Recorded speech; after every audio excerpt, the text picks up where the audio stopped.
Bien sûr encore largement ce soir dans notre édition de 19 h. Autre mobilisation qui continue, c'est celle des ArcelorMittal. Depuis ce matin, ils bloquent le poste de contrôle de l'usine Elsa qui fournit des tôles pour l'automobile allemande. Ils empêchent donc toute expédition. Sur place, René Elkaïm avec Frédéric Madier. Troisième action d'ampleur en 3 jours. Les ArcelorMittal ne se démobilisent pas. Aujourd'hui, c'est la ligne d'électrozingage de l'usine à froid de Florange qui est visée. Arrêtée depuis 9h30 ce matin par l'intersyndicale, ce blocage symbolique se veut le signal d'un message clair au gouvernement. Pour ce qui nous concerne, c'est vrai qu'on attend beaucoup plus de volontarisme de l'équipe à Montebourg. Il y a eu beaucoup de paroles, beaucoup de choses qui ont été dites pendant la campagne et aujourd'hui, il est temps de passer aux actes.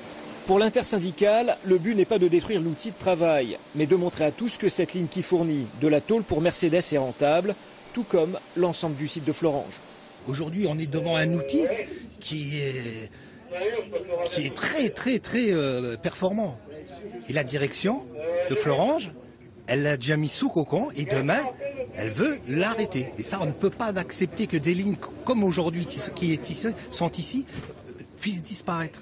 Des actions ont également eu lieu ailleurs et pendant la nuit. Exemple, avec ces rames remplies de charbon destinées à la coquerie et dont le contenu a été déversé sur les rails qui mènent au port d'Illange.